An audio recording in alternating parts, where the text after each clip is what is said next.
제9강 자기심리학을 시작하도록 하겠습니다. 자기심리학 우리가 오늘 첫 시간인데요. 자기심리학에서 기본적인 이론적인 개화를 오늘 살펴보고 앞으로 그 내용을 조금 더 심화하는 내용들을 다뤄나가도록 하겠습니다. 오늘 학습 목표는 이중축 이론을 이해하고 자기 대상이라는 게 뭔지 그 개념을 이해하는 것이 학습 목표로 되어 있습니다. 이중축 이론에 상응하는 다른 이론은 바로 프로이드의 본능 이론인데, 이 이론을 굳이 이제 이 이중축 이론이랑 비교를 하자면은 이것은 이제 일축 이론이죠. 일축.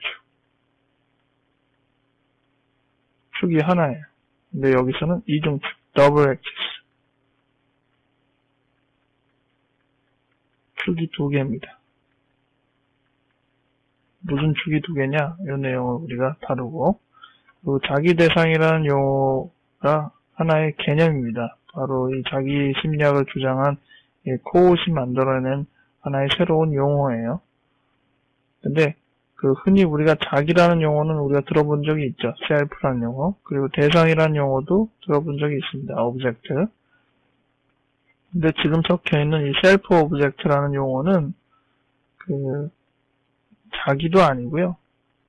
대상도 아니고, 더더군다나 자기 플러스 대상도 아닙니다. 이것은 새로운 개념이고 새로운 관점입니다. 그래서 이게 도대체 뭔지 이 내용들을 보는 게 오늘 학습 목표가 되겠습니다. 자, 가바드 책의 72페이지부터 76페이지의 내용을 책을 보면서 내용을 다루도록 하겠습니다. 그래서 책을 준비해 주시고요. 내용을 하나하나 보면서 설명을 드리겠습니다. 자, 72페이지부터요. 대상관계 이론이 자기 표상과 대상 표상들 사이의 내재화된 관계를 강조하는 반면, 자기 심리학은 외적 관계가 자존심과 자기 결속을 유지하기 위하여 어떠한 방법으로 돕는가 하는 걸 강조한다. 그러니까 대상관계 이론은 내재화된 관계를 중요시하고, 자기 심리학은 외적인 관계를 중요시한다. 이런 어떤 상대적인 비교가 되겠죠. 그러니까 대상관계 이론은 막상 너와 나의 관계 중에서 자기 안에 이제 내면화된 관계, 그 부분들을 더 중요시하는데, 코웃의 자기 심리학은 여전히 밖에 있는 외적인 관계를 중요시한다. 그렇게 상대적인 비교가 되지만, 실제로 코웃도 내적인 관계를 중요시하기도 합니다. 상대적으로 비교하다 보니까 그렇지. 하인즈 코웃의 초기 저작들로부터 비롯된 이 이론은 환자란 행복감을 유지하기 위해 타인들로부터 모종의 반응을 절실히 필요로 하는 상태에 있다고 본다. 이게 이제 자기 심리학의 근간이 되는 것이죠. 이게 어떠한 이해인가 하면은, 인간이 살아가는 동안에 어떠한 관계를 내면화해서 이제는 상대방으로부터 그러한 이 내면화되는 관계 없이 혼자서 독립적으로 자기 정신적인 삶을 구축한다라는 이론들, 그런 이론은 자기 심리학도 그렇고 대상관계 이론도, 자아 심리학도 그렇고 대상관계 이론도 그렇고 둘 다 동일한데, 자기 심리학은 거기서 상대적으로 어떤 차이를 보이냐면은 평생 대상을 필요로 한다. 또 대상을 평생 이용한다. 독립이란 없다. 이런 근간을 유지하고 있습니다. 이 특성이 자기 심리학의 가장 독특한 점이라고 할 수 있어요.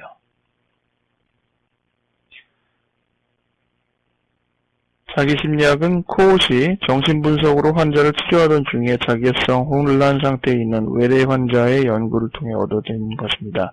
그는 그 환자들이 치료 중 히스테리 증상이나 강박 증상을 표현하는 고전적인 신경증 환자들과는 다른 것 같다는 것을 이해했고, 대신 이들은 대인관계에 있어서 형언할 수 없는 우울감과 불만족을 호소했다고 합니다.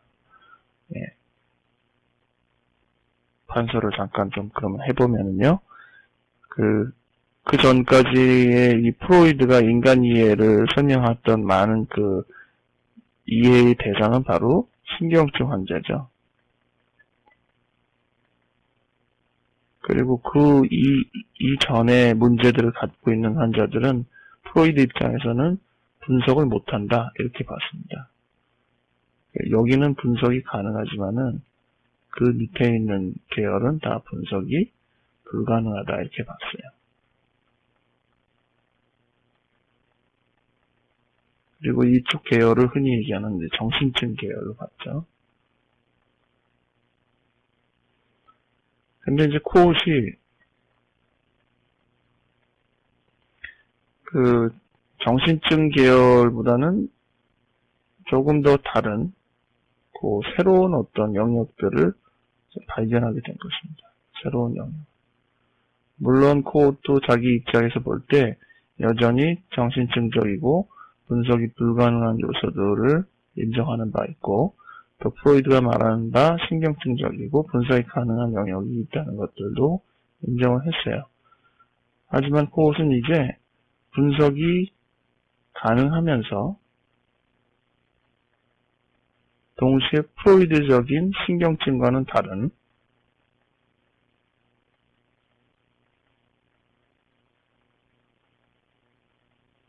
어떤 영역을 발견했는데, 그 영역을 뭐라고 불렀느냐, 자기애성 환자라고 불렀죠.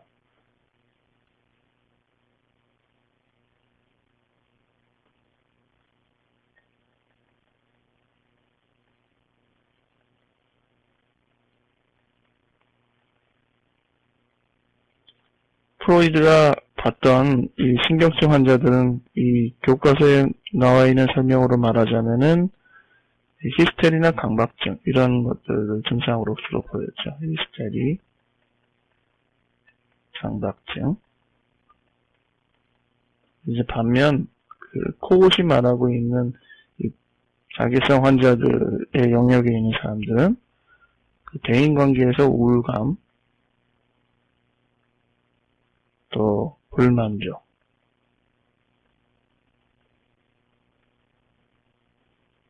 또 민감한 자존심,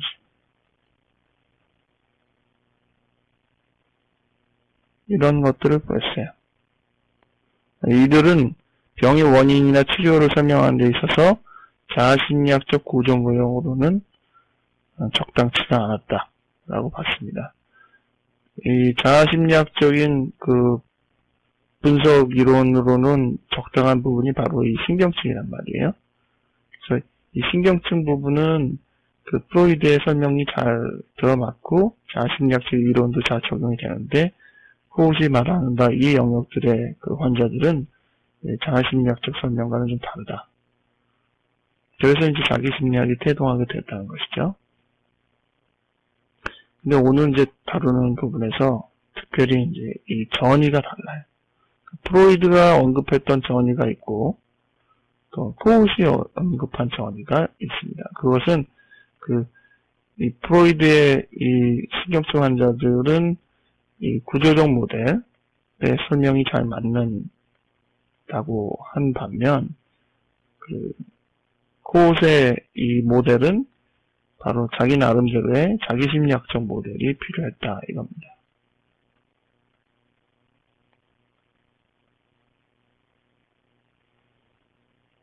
그래서 그 코웃이 말하는 그 프로이드가 생각했던 것과 다른 그 전이들이 뭔지, 이 전이부터 우리가 다뤄보도록 하겠는데, 이 전이는 크게 이제 세 종류가 있어요. 민지 이름을 좀 써보자면은 먼저 영어로 적겠습니다. 왜냐하면 번역들이 서로 다르기 때문에. 첫 번째가 미러 트랜스퍼런스. 트랜스퍼런스는 그냥 TR로만 적을게요. 그리고 아이디얼라이징 트랜스퍼런스.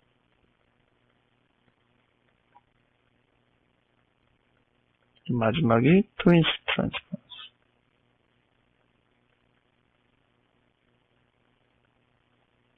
미러 트랜스퍼런스는 오늘 보는 교과서에서는 반사전이라고 번역이 되어 있는데, 보통 거울전이라고 번역을 그대로 하기도 합니다. 그리고 두 번째는 어디나 다 이상화전이라고 번역을 하는 편이고요. 세 번째는, 여기 교과서에서는 근사전이라고 번역이 되어 있는데, 보통 이거 그대로 쌍둥이전이라고 번역을 하기도 합니다.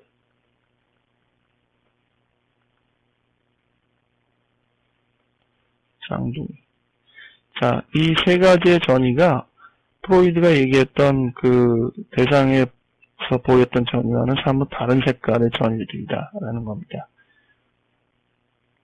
책을 보면서 그 내용을 하나씩 보죠. 코옷에 의하면 이 환자들은 두 종류의 전이를 형성하는데 반사전이와 이상화전이라는 겁니다. 제가 세 개라고 그러는데 요즘 두 개라고 나오죠. 마지막 것은 그 뒷부분에 나오지만은 제일 나중에 설명이 추가가 된 겁니다. 그래서 심지어는 이 설명을 빼기도 해요. 그래서 이 세 번째 것보다 여러분들이 더 중요시 다뤄야 될 거는 첫 번째 거와 두 번째 거, 이게 더 중요합니다. 첫 번째 전이는 반사전이, 두 번째 전이는 이상화전이. 반사전이는 어떤 것이냐면은 소화기의 상황에 맞게 자신을 드러내었을 때 어머니가 눈빛으로 보여주었던 무언의 인정과 마찬가지로 치료자도 항상 자신에게 확신을 주고 정당함을 인정해 주기를 기대하는 것을 반사전이라고 해요. 이 반사전이를 보이는 자기 부분을 흔히 여기서 말한 대로 과장된 노출중적 자기다. 그래서 과대자기라는 표현을 쓰는데요. 과대자기라는 자기의 실제 모습보다 좀 더 과도하게 자기를 포장하는 경향을 말합니다. 내가 잘났지 할 때 어렸을 때는 어이 그럼 예쁘지 잘났다 이렇게 거울적인 반사를 해주는데 이 상담 안에서도 선생님 나 잘났죠 이런 것들을 직간접적으로 드러내고 치료자한테 자꾸 그것을 그렇다고 인정해달라고 표현하는 그리고 요청하는 그런 태도들을 거울전이라고 할 수 있습니다. 이것은 어렸을 때는 정상적으로 요청하는 것인데 대개 어머니가 거기에 대해서 적절한 반응이 안 보여줄 때 주로 자기 심리학에서는 공감을 못 해줄 때라는 표현을 쓰는데 적절한 반응을 못 해줄 때 아이의 자기감이 깨어진다. 그리고 더 오히려 이러한 태도를 많이 보인다라고 되어 있는데 이것은 이제 원래 태어난 아이가 스스로를 완전하다고 생각했다가 이 반사전이를 요구할 때 어머니가 반응을 안 해주면은 완전성이 그만큼 상실된다고 보시면 되고요. 실제적으로 거기에 대해서 아이는 반사적으로 잃어버린 완전성을 되찾기 위해서 과대자기로 자기를 채워넣는다 이렇게 생각하시면 됩니다. 자, 이상화전이로 넘어가죠. 72페이지 마지막에 이상화전이는 그 말이 뜻하는 것처럼 환자가 자신을 치료해주는 치료자를 전지전능한 사람으로 받아들인다. 이상화된 치료자의 후광 안으로 들어가려는 바람이 있을 때 이 전이가 표현된다. 소아의 노출증적 자기 과장에 대해서 공부함에 실패한 어머니가 반사 반응을 제공하지 못할 때 상처를 받는 것처럼 소아가 어머니를 이상화하려는 노력에 대해서 공감하지 못하고 따라서 이상적인 가치를 지닌 모델을 제공하지 못할 때 소아는 어머니에 의해서 상처를 받는다. 이거는 자기를 양육하고 자기를 돌보는 사람을 굉장히 과도하게 완전하다고 취급하는 겁니다. 태어나서 우리가 어머니를 만났을 때 그 어머니가 어떤 다른 존재보다도 완벽한 존재라는 생각을 하는 그러한 마음입니다. 그런데 이 부분에 있어서도 어머니가 제대로 반응을 못할 때, 공감을 못할 때라고 또 설명하기도 하죠. 그럴 때 아이는 어머니에 대한 완전성이 그만큼 손실되고 그 완전성을 채우기 위해서 가상에 어머니가 완전하다는 포장을 더 씌우게 되는 것이죠. 나는 완벽하고 나를 키워주는 대상도 완벽하다. 그래서 결국은 상호적인 교류가 항상 완벽하다. 이렇게 생각하는 게 태어날 때의 상태고, 태어나서 아이가 자라는 동안에 어머니의 공감의 켜려 제대로 된 반응을 못 해줄 때 이 완전성이 그만큼 깎이는 것이고, 그 깎이는 것을 오히려 이 적절하지 못한 포장으로 더 씌우는데, 그것이 바로 이 반사전이자 동일하게 또 이상화전이가 된다는 것입니다. 물론 이것은 나중에 건강하게 조정이 될 수도 있고 또는 병리적으로 조정이 될 수도 있는 부분입니다. 1차적으로 이러한 그 반사전이와 이상화전이는 건강한 자연적인 과정이라고 봤습니다. 왜냐하면은 태어나서 갖는 그 완벽성이 커가는 동안에 당연히 그만큼 깎이는 게 오히려 정확하겠죠. 73페이지 내용을 계속 보겠습니다. 두 경우 모두에서 소화기의 양육 장애로 인해서 고통을 받고 있는 성인 환자나 이러한 종류의 전이 양상을 보이고 있는 성인 환자는 결함이 있거나 결핍되어 있는 자기, 즉 분쇄되어 버리기 쉬운 어느 시점에서 발달이 고착되어 있는 자기와 투쟁을 벌이고 있는 것이다. 자아심리학의 갈등 모형으로는 반사반응 이상화에 대한 자기애적 욕구를 설명할 수 없다는 게 고스의 주장이다. 더욱이 그는 고전적인 관점에서 자기애에 접근하는 분석가들을 신랄하게 비판한다. 그 자아심리학과 이제 자기심리학의 여러 가지 차이들이 대별되기 때문에 결국은 이 프로이드적인 관점에서 지금과 같은 얘기들을 할 수가 없게 됐다는 것들을 우리가 알 수 있습니다. 칠판을 한번 좀 지우고요.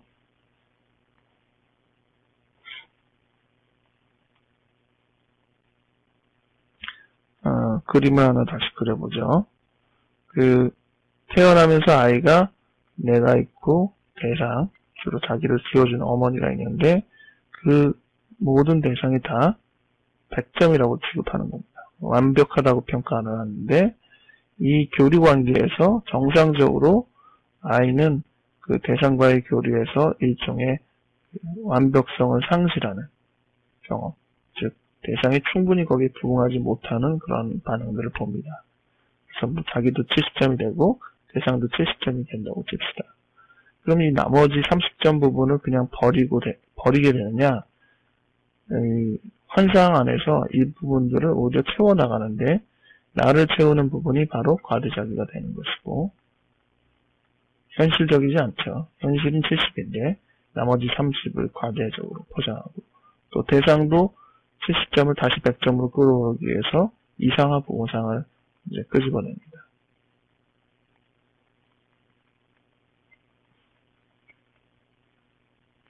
그래서 이 과대적인 부분들을 자꾸 드러내는 것이 바로 반사전이가 되는 거예요. 그리고 충족하지 않을수록 반사전이는 오히려 더 커질 수 있죠. 왜냐하면 충족하지 않을수록 이 현실적인 부분이 70점에서 60점, 50점을 내려가니까 그 100점을 채우기 위해서 과대자기가 그만한 부분을 채워야 되니까 반사전이가 더 커질 수밖에 없죠. 마찬가지로 이상화 부모도 상대방이 그만큼 자기를 만족시켜주지 못할 때 이상화적인 부모상이 더 커져서 이상화 전이가 더 커집니다.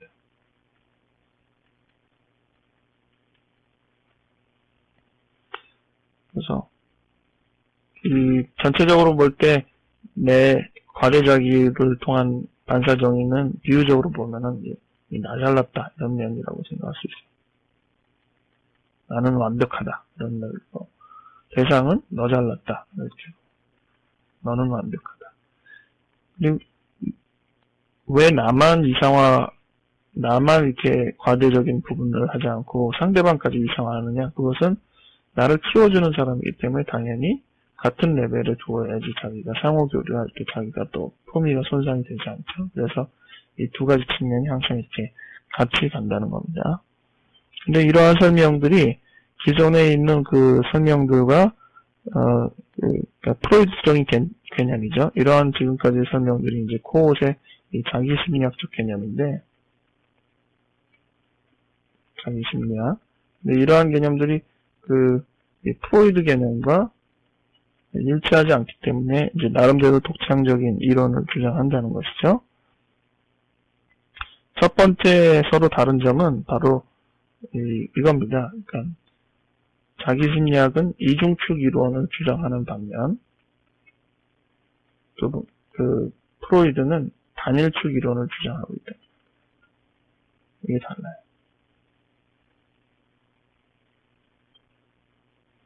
그래서 이중축 이론과 단일축 이론의 개념이 무슨 차이가 있느냐, 그것들을 이제 설명을 해야겠죠. 그 그림이 있어요. 74페이지에. 74페이지에 보면 1번 대상회로 이끄는 전통적 발달선, 이것이 그 단일축 이론입니다. 벌써 선이 하나밖에 안 가죠. 그런데 그 자기심리학에서 말하는 코옷의 설명은 이중축 이론이에요. 선이 두 개로 나눠져서 중간에 긴장곡선이라고 해서 선이 마치 합쳐지는 것처럼 되어 있는데, 이게 합쳐지는 게 아니라 두 선이 계속 동시에 가는 겁니다. 단일축은 한 축으로, 이중축은 두 축으로 가는데, 뭐가 한 축이고 뭐가 한 축이냐? 프로이드는 이 에너지, 리비도라고도 말하죠.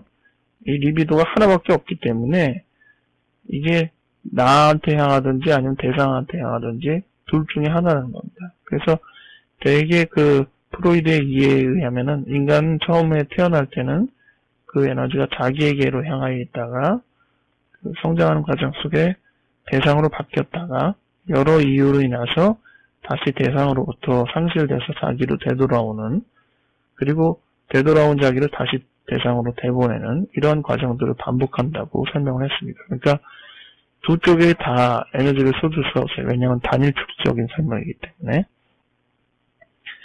그런데 코옷은 기본적으로 축이 아예 두 개가 구분되어 있다. 자기로 향하는 에너지가 있고 대상을 향하는 에너지가 있어서 어느 한쪽이 커진다고 상대방이 상대적으로 축소하고 그렇게 되는 게 아니다. 단일축이 아니니까. 만약 단일축이라면 대상에 대해서 집중하면 자기에 대한 것들은 줄어들고, 또 자기로 집중하면 대상에 대한 것 줄어들고 그러는데, 그렇게 서로 흘러가지 않는다. 이것은 별개의 부분이다. 이렇게 설명하는 것이 이 코옷의 차이입니다. 이 말은 다시 말하면은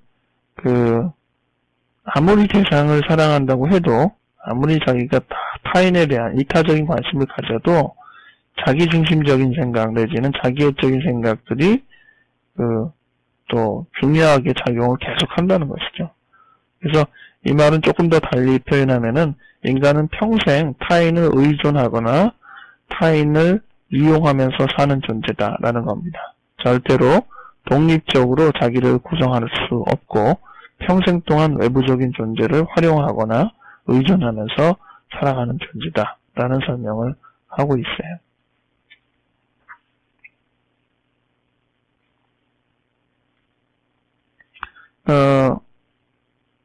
언급하지 않았던 아까 세 번째 부분이 이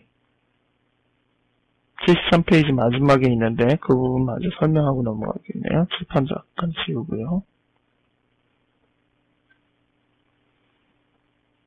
아까 이 자기애성 환자, 나중에는 이제 결국은 이거를 자기애성 환자로 규정하지 않고 모든 인간에게로 이제 확산시켜서 설명을 하는데, 이게 자기애성 환자가 보이는 독특한 전이 양상이, 첫 번째는 반사전이, 두 번째는 일상화전이,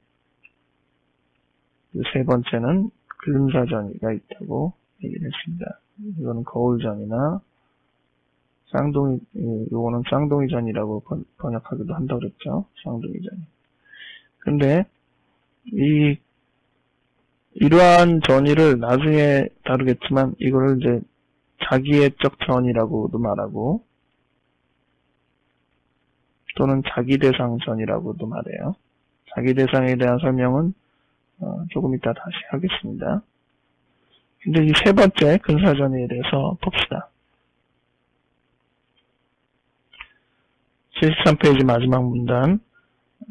그는 사후에 완성된 마지막 저서, 즉 이 마지막 책은 본인이 출간하기 전에 사망을 했어요. 그래서 이 책은 그 아들과 제자들이 편집을 해서 내는 책입니다. 이 책은 이 개념의 세 번째의 극, 근사성, 자아분신이라는 자기 대상의 요구를 추가하여 이른바 삼극성 자기라고 확대를 시켰는데, 이러한 측면은 전의를 보일 때 어떤 식이냐면은 치료자랑 똑같아지려고 요구하는 형태. 치료자가 병합되고자 하는 소망에서 비롯되고 행동 모방으로 변형됩니다. 예를 들어서 이제 아버지가 잔디를 깎고 있는 동안 자신도 잔디밭에서 풀을 뜯으면서 놀고 있는 아이를 예를 들 수 있다. 이 세 번째 극은 다른 두 가지에 비해서 임상적으로 유용성이 제한되기 때문에 이 자기 대상 전의에서 종종 논의에서 빠지기도 한다는 겁니다. 그래서 이 세 번째 전의는 아까 이 원형으로 보면은 이게 나 잘났다, 너 잘났다 이런 식의 개념으로 보자면은 이 중간에 해당되는데, 이거를 어떻게 불러야 되느냐, 어떤 분은 이거를 일체감이라고 번역하기도 하더라고요. 좋은 번역인 것 같긴 합니다. 근사라는 것은 냉정하게 보면은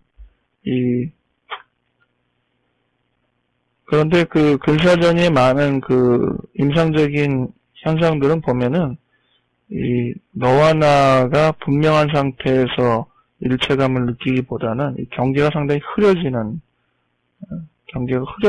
면을 봅니다. 그래서 그야말로 이제 융합적인 측면을 많이 보죠. 그냥 관계로 보면은 우리 사이 좋은 사이 이렇게 봐도 될지는 모르겠어요. 그렇지만은 이거는 이 서로가 어느 정도 경계가 분명하다는 느낌의 표현이라서 제가 그렇게 선호할 수는 없을 것 같아요. 이 융합이라는 측면이 훨씬 더 강해집니다. 성경에는 하나님과 우리가 이제 합치되는 느낌의 구절들이 가끔 있죠. 가령 예를 들어서 예수님이 아버지와 내가 하나이듯이라는 하나라는 표현이나, 또 나는 포도나무로 너는 위는 가지니 하면서 전체적으로 포도나무의 그 하나됨을 의미하는 것 같은 그런 통일성은 바로 지금 얘기하고 있는 이 근사전의를 반영하는 것입니다.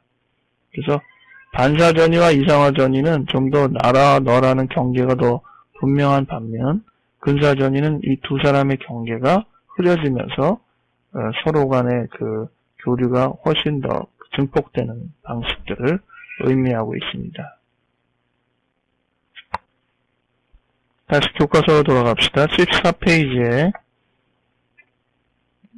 이러한 세 가지 전략에 대한 부모의 반응. 이 세 가지 전략이라는 것은 반사전의, 이상화전의, 근사전의, 이 세 가지 측면을 말합니다. 이것이 모두 다 공감의 실패로 나타난다면은, 즉 적절한 어머니와의 교류에서 이러한 것들이 이루어지지 않는다면은 발달이 중지된다. 반면에 적절한 양육, 즉 적절한 반응들이 계속 제공된다면은 결국은 비록 완전성을 상실했지만은 이 적절한 인간관계를 통해서 당시에는 이제 자기 포장을 위해서, 자기 방어를 위해서 포장되었던 이 반사전의는 결국은 건강한 야망으로 이제 변형이 되고, 또 이상화 부모상은 또 이상 가치라는 형태로 이제 변형이 돼서 건강하게 이제 자리를 잡는다 이겁니다. 그래서 치료자가 환자들의 이 자기애적 요구를 자기중심적이거나 미숙한 것으로 경멸하기보다는 그 건강한 반응을 계속함을 통해서 정상적인 발달 과정으로 끌어올려야 된다는 게 자기 심리학의 주장이죠. 이러한 개념이 벌써 자아심리학, 프로이드의 개념과 가장 큰 차이라는 것입니다. 자아심리학에서는 포기해야 될 유아적인 소망이다 이렇게 봤어요. 부정적으로 봤죠. 그것은 반드시 이해되어져야 하고 치료 상황에서 부분적으로 만족시켜주지 않으면 안 될 욕구다 라고 해서 그 부분의 정상적인 측면들을 바라보았습니다. 그리고 이러한 가설은 우선 자기애성 인격이라는 자기애성 환자에게만 적용을 했는데, 나중에는 이 모든 영역에서 다 적용될 만한 개념으로 이론을 확산시켰습니다.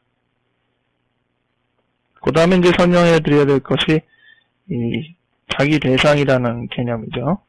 칠판을 좀 지우고, 자기 대상이라는 단어가 단순히 자기와 대상이 합쳐진 단어가 아니라고 제가 이미 말씀을 드렸죠.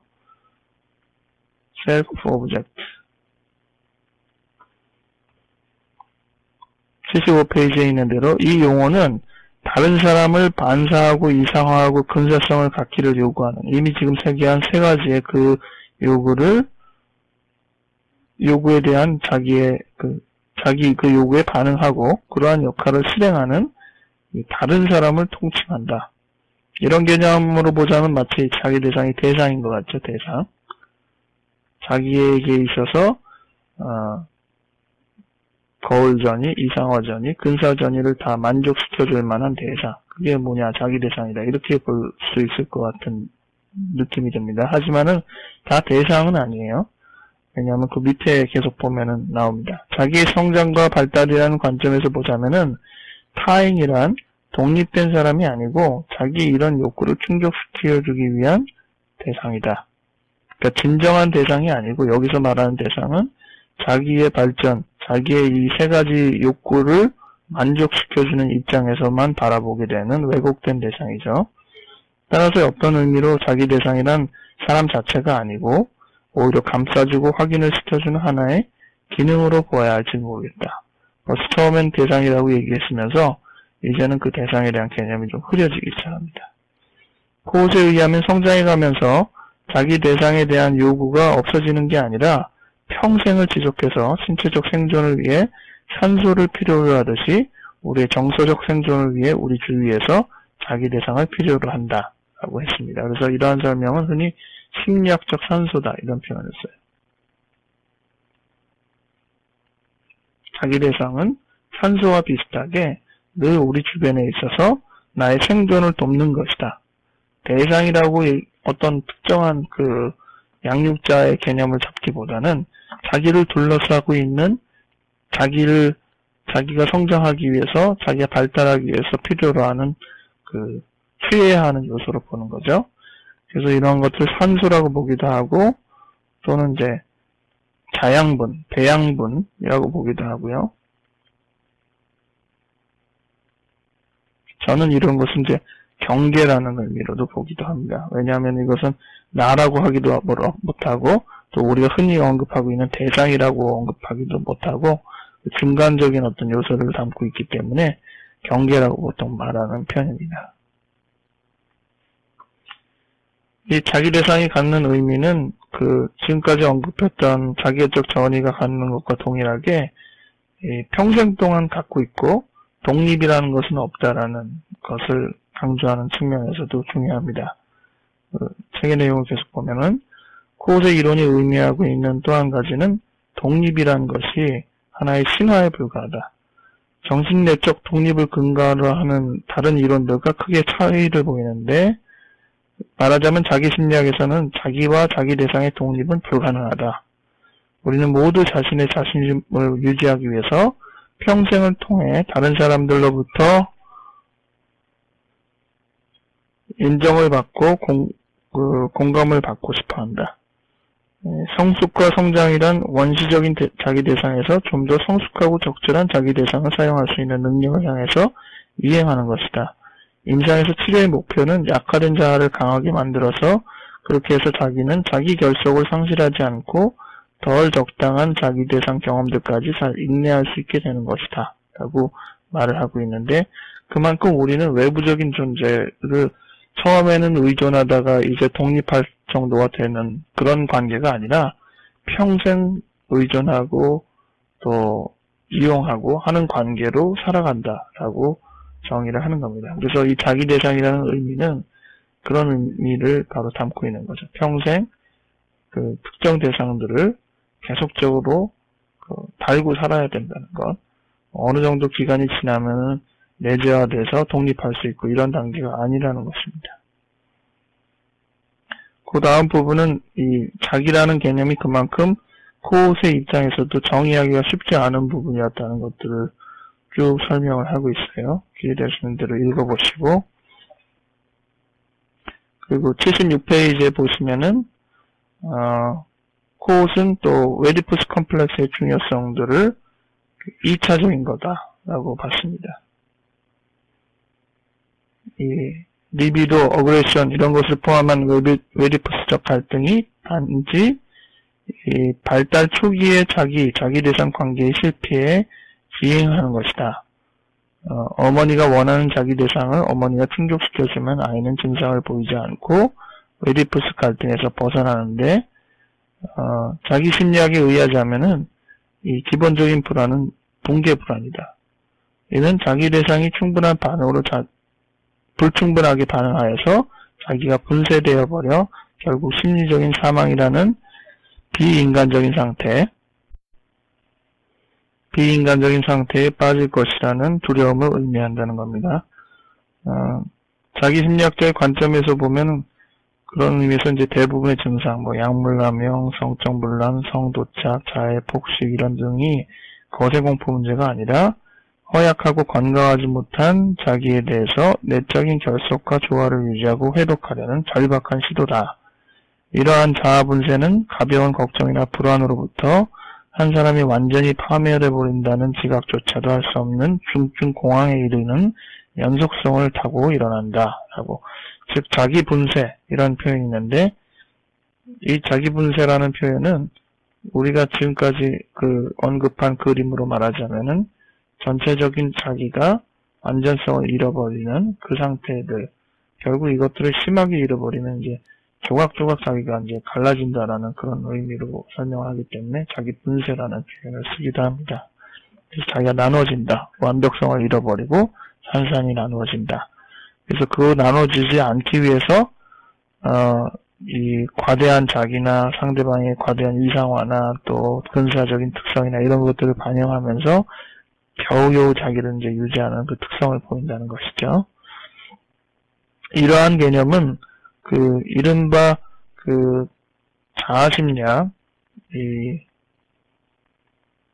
프로이드적인 이해와는 참 다르죠. 왜냐하면 프로이드는 구성이 일단 발달적인 구성이 완성되면은 상대방으로부터 에너지를 굳이 얻을 필요가 없고, 문제는 주로 갈등, 즉 영역에서에 있어서 균형의 문제일 뿐이지 결핍의 문제는 아니다라고 봤는데, 이 코웃과 자기 심리학적인 관점과 또 대상관계 이론 관점도 그렇고, 이런 부분은 결핍, 즉 이 충분한 어린 시절의 이 양육관계에서 받지 못한 것이 일종의 커다란 구멍을 만들어냈다, 이렇게 보는 것이죠. 그래서 책에 있는 내용 보면은 양육하는 사람들이 실패를 하게 되고 결국 자기에게 결함이 생긴다는, 결핍이 생긴다는 이러한 그 관점은 대상관계 이론과 같다. 자기 심리학의 문헌을 보면은 마치 그 속에는 대상관계 이론가들, 이런 위니코트나 말린트의 개념이 쓰여 있는 것처럼 보여진다. 코웃이 이들에게 대해서 관심을 갖지 않았을지는 몰라도 영향을 받은 것은 확실하다고 본다. 하지만은 두 이론이 둘 다 이 결핍 모형을 갖고 있지만은 자기 심리학은 훨씬 자기에 대한 설명이 확장되었다는 것들을 볼 수 있습니다. 왜 대상관계 이론은 자기 심리학만큼 자기에 대한 개념이 확장하지 못했느냐? 그것은 대상관계 이론이 너무 과도하게 이 성숙 모델에 치중했기 때문에 자기라는 개념을 확장시키지 못했다라고 보는 거죠. 이 번역이 좀 잘못되어 있는데요. 코웃이 피하였던 모델, 즉 성숙이란 도덕적으로 설득할 수 있는 가능성을 갖는다는 모델, 이런 번역이 조금 잘못된 것 같습니다.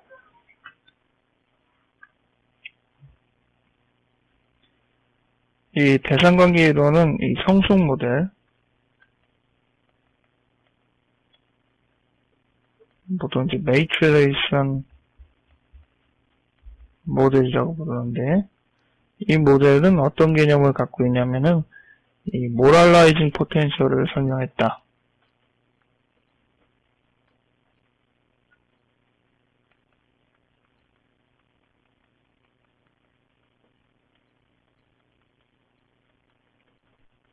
이 도덕적인 발달, 도덕적인 그 역량에 대해서 상당히 치중했다는 것이죠. 즉, 간단히 말하면, 성숙하려면은 도덕적으로도 성숙해야 된다라는 관점에 치중했다는 겁니다. 그래서 자기에 대한 이해의 발달에 한계를 많이 가져왔다는 것인데, 이 코웃은 자기의 발달에 있어서 꼭 성숙이 도덕적인 성숙과 일치하는 관점으로 보는 게 아니라, 이 자기애적, 다소는 이기적이고 착취적인 면까지도 그 발달 단계의 상위 단계에서 계속적으로 존재한다라는 그런 관점을 세워서 이 부분에 대한 이론적인 발달을 훨씬 더 많이 이제 해준 것이죠.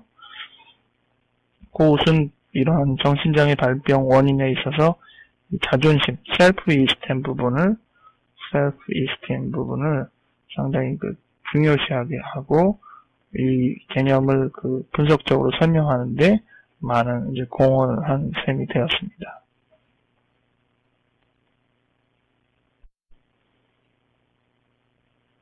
우리 강의록에 있는 대로 다음 개념을 정리하거나 설명하라고 했는데 이제 내용을 쭉 훑어봤으니까 어느 정도 이 용어들을 익숙하게 아실 수 있겠죠? 양극성 자기라는 용어 중간에 있는데요. 이 양극성 자기라는 용어는 결국 이 위에 있는 1번 과대자기, 2번 위상화 부모상에 의한 이 자기를 말하는 겁니다. 양극성 자기. 그래서 이중축 이론이라는 말도 양극성 자기를 바로 설명하는 개념이죠. 그래서 과대자기 쪽의 부분은 반사전이적인 표현을 하고 위상화 부모상 쪽의 부분은 위상화 전이적인 표현을 한다. 근데 이에 더하여서 자주 언급되지는 않지만은 참극성 자기라는 언급을 할 수가 있죠. 이거는 이제 세 번째 자아분신 인사전이라는 개념의 내용을 포함하는 경우를 말합니다. 그리고 이러한 독특한 자기 애성 성향들이 발현되는 요소들을 설명하기 위해서 제일 적절한 용어가 뭐냐? 자기대상이라는 용어죠. 자기대상은 자기의 결속력과 자기의 만족, 자기의 발달을 위해서 다소는 이기적이고 착취적으로 추구하는 자기만을 위하여서 에너지를 흡수하고자 하는 그런 대상들 또는 그러한 기능들을 말하는 거라고 했죠. 그래서 심리학적 산소다라는 표현도 쓴다고 말씀을 드렸습니다. 그리고 자기라는 개념은 여러 이론에서 언급하고 있지만은 코웃의 입장에서도 대상관계 이론들과 개를 같이 하여서 보통 자기라는 전체적인 자기에 대한 경계를 세우고 대상과 구별되는 입장으로서 세웠습니다. 여기서 조금 딴 얘기 한번 좀 해볼까요? 되게 프로이드나 또 대상관계 이론이나 또 자기심리학 이 모든 이론에서 이 자기라는 용어, 셀프라는 용어는 공통적으로 나라는 존재를 가리키는 전체를 말할 때 사용되는 단어입니다. 근데 이제 융은 이 자기라는 용어를 상당히 다른 입장에서 썼어요. 융은 이 나라는 경계의 내부에 무의식이 있는데 특히 그 무의식 중에서 이 집단 무의식이라는 우리의 많은 이미 태어나기 전부터 태고 쪽부터 갖고 있던 정보들의 보고인 집단 무의식이 있고 그 집단 무의식의 가장 핵심에 무엇이 있느냐? 자기가 있다. 이렇게 불렀습니다. 그래서 융이 말하는 자기는 나라는 전체를 어우르는 표현으로 쓰는 게 아니라 나의 가장 중심에 있는 핵심 부분만을 지칭할 때 쓰는 표현이 돼요. 그래서 똑같은 번역으로 자기 셀프이지만은 용어적인 개념이 서로 상당히 다르다는 것들을 염두에 두시는 게 좋을 것 같습니다. 자, 우리가 지금까지 읽어본 책 부분을 가지고 질문에 답할 수 있겠죠? 자기의 성환자를 형상하는 두 가지 정리의 전이가 무엇이죠? 네, 반사전이와 이상화전이. 세 가지 종류의 전이를 써라 하면은 뭐를 더 써야 되죠? 근사전이까지 써야 되죠. 그 다음, 자기애적 욕구에 관한 코옷의 견해를 이중축 이론으로 설명하시오. 74페이지에 있는 이 도표를 그릴 수 있으면 좋겠고요. 기본적으로 사람은 욕구가 두 방향으로 갖고 있다. 하나는 자기를 향하고 하나는 대상을 향한다. 이것은 프로이드식의 단일축 이론, 에너지는 하나밖에 없어서 자기 혹은 대상 둘 중에 하나라고 얘기하는 것과는 사뭇 다르다라는 것들을 알 수 있습니다. 세 번째, 여하와 성숙해감에 따라 초기 모자관계에서 상실됐던 완전성을 획득하려고 하는 시도는 어떤 것이 있느냐? 그것은 지금 얘기하고 있는 반사하기 원하고 이상화하기 원하고 또 근사하기를 원하는 이러한 시도들이 있죠. 이 시도들이 건강하게 나아가면은 비록 어머니가 완전하게 할 수는 없지만 어머니가 적절한 수준에서 계속적인 반응을 보이면은 건강한 자리매김을 하겠죠. 그렇지만은 어머니가 적절하게 건강한 자리매김을 못 시키면은 병적인 자기애가 형성이 되겠죠. 이게 이제 4번에 있습니다. 이 세 가지 전략에 대한 이 부모의 반응이 결국 뭐냐? 74페이지 공감의 실패로 나타나면은, 그래서 이 코웃은 엠파시를 굉장히 강조해요. 이것은 전체적으로 볼 때 아이가 요청하는 대상이 자기가 요청하는 가장 자기 성숙의 필요, 자기 생존의 필요를 위해서 요구하는 자기 대상적인 요소다. 이렇게 보는 것이죠. 그거를 부모가 얼마나 충족시켜주느냐. 그게 공감이다. 이런 개념을 보고 있는데, 이게 이루어지지 않으면 발달은 중단되고 맙니다. 반면, 적절한 양육이, 즉, 이건 공감이 된다면 뜻이죠. 이거는 공감이 된다면은, 과장된 자기는 어떻게 나간다고요? 건강한 야망.